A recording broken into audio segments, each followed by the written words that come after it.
Here in Indianapolis at the Scouting Combine, joining us now, the general manager of the Minnesota Vikings, one of the final 8 teams in 2019 after a thrilling overtime win over the New Orleans Saints in the wild card round. He's Rick Spielman. Rick, great to see you as always. Vikings. Just stop it. And the over-under was 3 seconds and bet the under. You know that. I mean, come on. This is great. I love this. You guys have been close the past few years. Is that like almost worse than being not even in the conversation, to be close enough where you feel like you got a shot and it just you can't grab the brass ring? Yeah, and I think every year, we look at how we can potentially tweak things to finally get us, not at the doorstep, but actually get into the big game and hopefully win that. And I know this year, Coach Zim analyzing some of the things from a coaching staff standpoint, what we're going to do differently. I think it's big that Gary Kubiak steps in Kevin Stefanski's place, so I think will do a phenomenal job in Cleveland to be our offensive coordinator.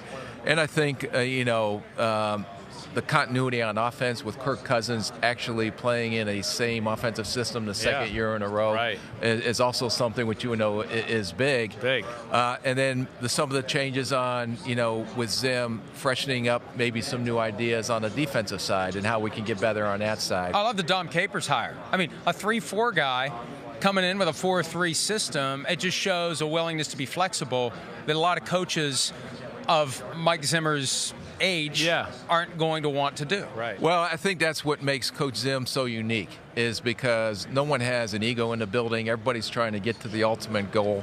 So whatever we have to do to put the egos aside, because we're all going to benefit if we do win that game.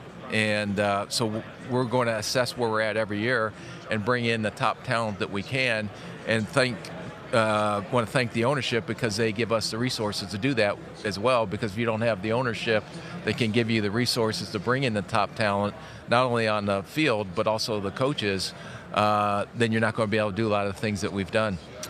Kirk Cousins. I mean, that's the guy that we always talk about, Kirk Cousins.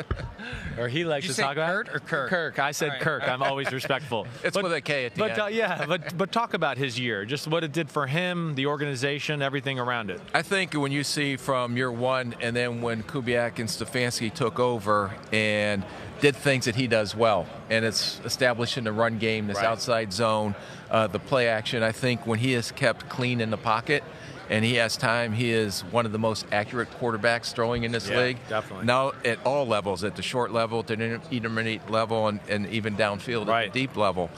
I think, the biggest knock on him a lot was, can he win in big games? Yeah. And I think you've seen for the first time this year to go into Dallas and win on primetime game on the road. They stunk. It wasn't a big game. They were 8-8. The Saints game was huge, though. But you got to even just take the Denver game. Okay, we're down 20-0 at halftime, and because of the way Kirk Cousins played, he brought us back. I think he threw 3 touchdowns to bring us back in the second half, where I don't know if we would have been able to do that in the past. So you see the progress that he's made. You have a Gary Kubiak, a coach that truly believes in his abilities and what he can do with this guy. And I think it's only going to be going up from there, because right now at his age, they're right in the prime of their career. And I still think there's going to be huge improvements, and you see him take the next step next year. Here's my assessment of how I think he needs to take the next step. And I don't know that it can be Feel done. free to block your ears at any point, okay? Whenever you want, I want to be serious. I want to be serious about this, and I want to be straight with you about it.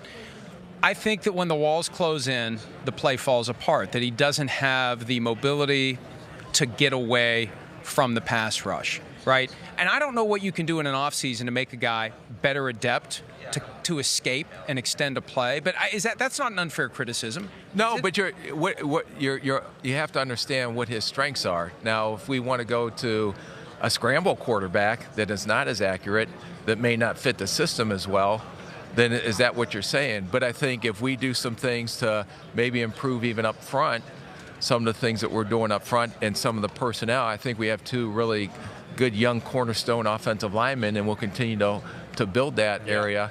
And to get him on the boots and the play action, there's a lot of very good quarterbacks in this league that don't have the ability to make plays on their feet.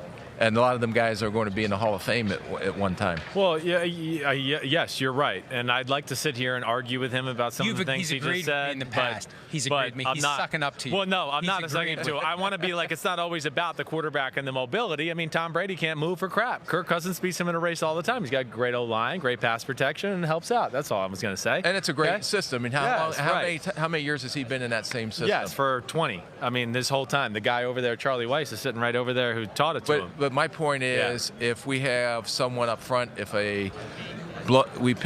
failed to pick up a blitz, or if an offensive lineman, we say, get beat quickly, where as soon as he gets back, he has someone in his face, is that his fault that he can't escape? Now, I'm saying there are things sometimes that, just like everybody, if you want to try to pick things that he can improve on, maybe using his legs a little more, because he has enough mobility to make some plays with his feet. Right. But his strength is the play action. And when we do the play action, we get the running game going. That gives us a little bit more time and gives him a little bit more time to do the things he does best. All right, and let me ask you this: are you going to try to extend his contract, or are you going to let him play out the final year of the? We went through all of our meetings. I'll never talk about the business perspective because we have a lot of tough decisions to make on a lot of our roster. Some of our guys are getting older. We have a lot of unrestricted free agents that we'd love to keep, but are we able to keep them?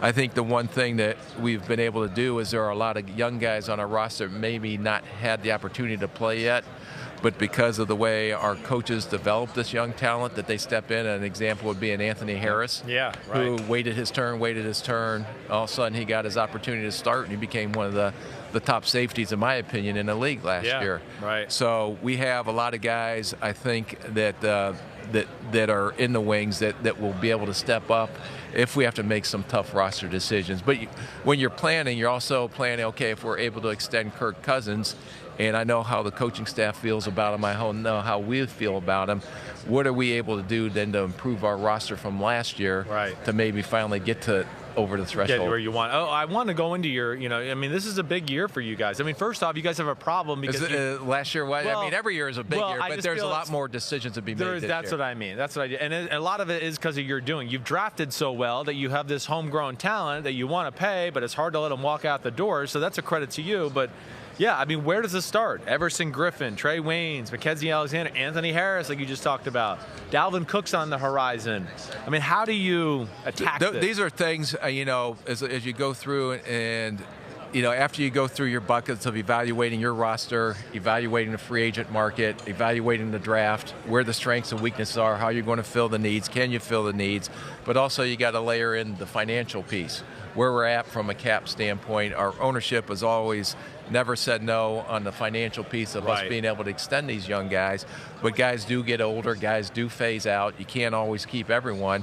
So you're hoping that you have some guys in the wings like the Anthony Harris, when they get their opportunities, that they step up and fill in. Yeah. And hopefully, I truly believe that I have a great staff around me, and George Payton and Rob Brzezinski and the coaches, that we all work very well together to keep that continuity and keep moving forward. All right, last one. It's not a question, it's a request. Oh, gosh. In honor of the 7-year anniversary of the Percy Harvin trade, I want you to look into the camera and say, we have no intent to trade Stephon Diggs.